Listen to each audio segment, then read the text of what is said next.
Hola, ¿cómo están? Espero que este video los encuentre muy bien. Pues estamos ya llegando a la tercera semana de este curso en línea. Estamos ya aproximándonos a la recta final. Espero que también desde este recorrido que nos ha ido planteando un montón de paradigmas, de paisajes, de lugares por explorar respecto a la investigación y a la producción de pensamiento en la escena. Y bueno, el día de hoy, más que tener una retroalimentación, como hemos tenido las dos ocasiones previas, o una suerte de metaclase, vamos a partir, tanto Jorge como yo, de este ejercicio, de esta dinámica de autoentrevista que ustedes también van a realizar a lo largo de esta semana y que un poco nos permite también como regresar a una energía interna, a preguntarnos de manera concreta qué de todas estas inquietudes, de esta conversación infinita, de este diálogo multiplicador, nos ha generado una inquietud concreta. Y sobre todo también en el momento de aterrizar las preguntas, en el momento de convertirlas en palabras muy concretas, en ideas, se hace un ejercicio de producción de pensamiento propio que es muy interesante realizar. Bueno, yo partí de soltar todas las preguntas, que son muchas, ¿no? Que me han surgido en estas semanas compartiendo este espacio con ustedes. Y después seleccioné las 10 preguntas que me haría en una autoentrevista, que no contestaré hoy, sino que simplemente formularé esas 10 inquietudes, esas 10 preguntas muy concretas que yo me haría porque tienen que ver con mi quehacer concreto en este momento de la vida. Quiero empezar por decir que yo siempre me he situado más como una investigadora participativa o como una investigadora asociada a la escena, como dice Jorge, en sus tipologías, más que como una artista investigadora. Entonces, como podrán ver, las 10 preguntas que me voy a formular, casi todas parten desde este principio. Y bueno, la primera pregunta que yo me haría en la autoentrevista es ¿qué vínculos se pueden establecer entre la picazón cognitiva como lugar de la pregunta que aglutina el pensamiento sensorial y racional del cuerpo con la noción de deseo? Me inquieta saber qué hay detrás de estas picazones cognitivas, de estos lugares, de estos sitios de interés importantes para cada una de nosotros y de dónde vienen, cómo se articulan con el deseo autopoyético o con el deseo hacia la alteridad, hacia el mundo, hacia lo otro. Y bueno, la segunda pregunta sería, eh, ¿sería un buen punto de partida para encontrar metodologías afines a la investigación participativa, modificar de forma radical nuestra idea de escritura? Esto me lo pregunto porque todavía veo que en muchas ocasiones la noción de escritura está pensada desde una perspectiva muy tradicional, como si pensáramos la escritura asociada necesariamente a la palabra escrita. Entonces, bueno, yo me pregunto qué tanto potenciaría las investigaciones incorporar metodologías que aplicaran de manera sustancial formas de escritura en donde se contemplaran las escrituras corporales, el lenguaje lumínico, el lenguaje sonoro, el gesto, es decir, otras formas escriturales que están presentes en la escena y que quizás si las incorporáramos en la metodología de trabajo de manera sustancial, podrían también desinhibir un poco este pensamiento y esta relación con la palabra escrita que de pronto siento que reduce el campo de asentación también de estos registros. Y bueno, un poco en este mismo sentido, la tercera pregunta que yo me hago, que yo me haría en una entrevista, autoentrevista, es, ¿escribir con la voz podría ser una de las herramientas que facilitara la desinhibición del pensamiento en la investigación artística y que nos diera acceso a la dimensión de la ensoñación e imaginación que se dan en los procesos y acontecimientos de la escena? Considero que estamos en general en un mundo que ha sobreestimado también el valor de los soportes de la palabra visual, de la palabra escrita, y me pregunto qué tanto la voz grabada, la voz mediada, podría ser una herramienta importante para acceder a estas otras dimensiones del pensamiento humano que se dan en la ensoñación y en la imaginación. Y bueno, la cuarta pregunta es, ¿desde dónde partir para empezar a trabajar con un rigor analítico los ecos y las reverberaciones que se dan a partir de formas de comunicación digital, en donde, por ejemplo, los memes, los GIFs, los emoticones y el amplio espectro de formas de escritura que estamos teniendo a partir de estas comunicaciones digitales dan cuenta también de un proceso de producción de pensamiento muy importante y de la organización y de la producción que se dan en los procesos de la escena. Entonces, bueno, ¿qué tanto, desde dónde partir para tener un rigor, para analizar y para pensar estos ecos y estas reverberaciones, sin quitarles la complejidad que implican estas formas de escritura y estas formas de lenguaje que están ya adheridas también a las formas en las que estamos produciendo ecos y reverberaciones en los procesos de la escena y en sus acontecimientos? Y bueno, yéndome a otra constelación un poco de preguntas, vienen algunas preguntas que tienen que ver, que me las hago más bien a partir de, pues desde este lugar, desde este principio de descentramiento que en mi quehacer como investigadora ha sido muy importante. Entonces, bueno, las preguntas que siguen tienen que ver con este descentramiento, con este pensar, trabajar y situarse desde lógicas de red y no desde lógicas de centro. Entonces, bueno, la quinta pregunta, que está muy dentro de este territorio, es ¿qué ecos y reverberaciones serían necesarios para recuperar la memoria del teatro en México? Una memoria que no se basara en nombres, en protagonistas, que casi siempre además son nombres y protagonistas masculinos, que no se basara tampoco en estilos o en tipos de teatro, sino en las potencias y liminalidades de la historia del teatro en México. Esa es una pregunta que me hago justamente desde descentralizar los lugares desde los que se ha generado y producido la memoria y la historia del teatro en México. Mi sexta pregunta sería, ¿desde dónde colocarme como espectadora frente a la tensión que se suscita cuando me acerco al pensamiento de creadoras y creadores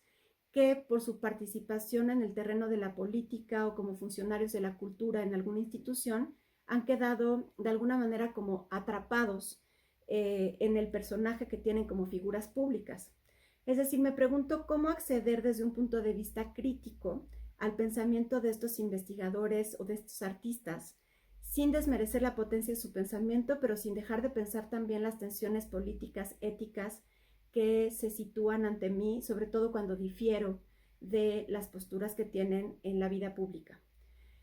Esto, bueno, creo que no sé si es una pregunta que pudiera incluso contestar en la autoentrevista, pero es una pregunta que tengo de manera permanente en mi quehacer y que me inquieta mucho y que veo que también es una inquietud común por lo que he vivido en esta conversación infinita durante estas semanas. Y bueno, la séptima pregunta, que está muy vinculada a esto también, es cómo se articula la figura del espectador teatral, de la espectadora teatral en mi caso, con la dimensión de las violencias actuales en sus diversas manifestaciones. Es decir, cómo se articula esta dimensión de la respectación que estoy proponiendo en el marco de las violencias que estamos teniendo dentro de las instituciones de la academia, de la vida social, cómo hacer, digamos, cómo situar la figura del espectador desde esta dimensión también de las violencias de género, de las violencias epistemológicas, pero también de las violencias sociales y de las desigualdades que en este momento tenemos tan presentes en nuestro país. Y bueno, como lo podrán notar, estoy siendo muy territorial respecto a México, pero bueno, como esta es una autoentrevista, me lo estoy preguntando desde el marco muy concreto en el que en este momento yo me sitúo, desde un país también, que es un país que está teniendo pues un montón de procesos complejos y que creo que en este momento bastan y sobra para mí pensar desde mi quehacer el día de hoy parada aquí en este México, pero que por supuesto son preguntas que se extienden y abriría yo a otras territorialidades, a otros países y otras latitudes. Y bueno, mi octava pregunta, que está también un poco enclavada en esta propia descentralización del pensamiento, dice, ¿cómo propiciar que los sistemas de validación entre una comunidad científica y de pares partan desde criterios que validen la producción de pensamiento por la potencia de las ideas o por el contagio, digamos, por la efervescencia que éstas tienen de estas producciones epistemológicas y no por las lógicas que reproduzcan un sistema que considero ya en crisis, en donde se asienta la figura del gurú o de maestras y maestros embrutecedores? Es decir, cómo desde esta validación científica de la que ha hablado también tanto Jorge Dubati, que en la producción de pensamiento, en la producción de epistemologías, tenemos de alguna manera que generar esta comunidad científica, estos pares que validen lo que estamos proponiendo. ¿Cómo hacer que esta validación no vuelva a caer en un sistema en donde tenga lógicas embrutecedoras o donde esté buscando siempre perpetuar figuras, digamos, de grandes maestros y grandes maestras que están un poco encontrando un lenguaje para que todos los demás operen? O sea, ¿cómo hacer que esta conversación infinita en realidad busque validaciones en una comunidad que tenga otro tipo de lógicas? Esa es mi octava pregunta. Y la novena pregunta que tendría es este ejercicio de conversación infinita que hemos tenido, y esta ya no parte tanto de la descentralización, sino desde reflexiones que me ha producido este intercambio con todas y todos ustedes durante estas semanas. Me preguntaba yo qué tanto esta conversación infinita que hemos iniciado en este seminario en línea debe parte de su potencia a esta suerte de democratización que nos ha otorgado el medio de la plataforma digital. He estado pensando mucho en estos días cómo, a pesar de que están pues sus nombres y quizá una pequeña bolita en donde se sitúa un rostro en algunos casos o una letra nada más, de alguna manera también genera otro sistema de relaciones, porque no estamos en el sistema de relaciones común, en donde estamos, por ejemplo, cumpliendo roles muy concretos de estudiante, de maestro, doctor, no sé, no son los títulos lo que están habilitando esta conversación, no están estas trayectorias, ni están tampoco los cuerpos que están teniendo toda una serie de enunciaciones y de performatividades sociales. Acá esos cuerpos desaparecieron y lo que tenemos son unas identidades virtuales que están dialogando. Y me preguntaba qué tanto esta conversación infinita debe parte de su potencia a a esta suerte de democratización que el medio digital desde esta plataforma de alguna manera nos ofrece. Y un poco en este mismo sentido me preguntaba, creo que sería interesante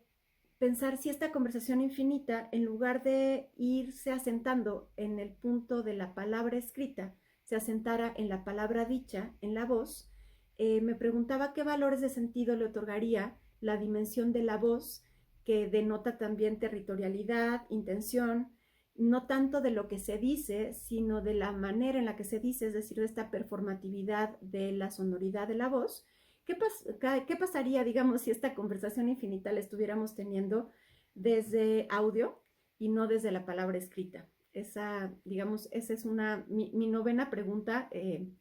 un poco difusa todavía, quizá porque tiene varias aristas, ¿no? Y bueno, por último, la décima pregunta que quiero proponerme pensar en estos días es, bueno, ante la evidente revalorización del convivio que supongo que tendremos todas y todos cuando terminemos este aislamiento social, este enclaustramiento, y regresemos de un modo distinto, porque creo que se va a reconfigurar a la vida social afectiva en donde hay una reunión de cuerpos, seguramente bajo lógicas otras, porque creo que así lo va a ser, pero qué tanto en el momento en el que revaloremos ese reencuentro de los cuerpos,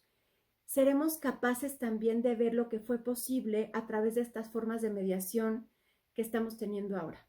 Me preguntaba qué tanto se está produciendo, ya ahora mismo mientras hago el video me pasa, porque además he estado pues en telepresencia continua, como muchas y muchos de ustedes en estos días, ya sea por cuestiones sociales de querer encontrarnos con otras y con otros, o por cuestiones que tienen que ver con trabajo, con dar una conferencia en otro lado, con estar como docentes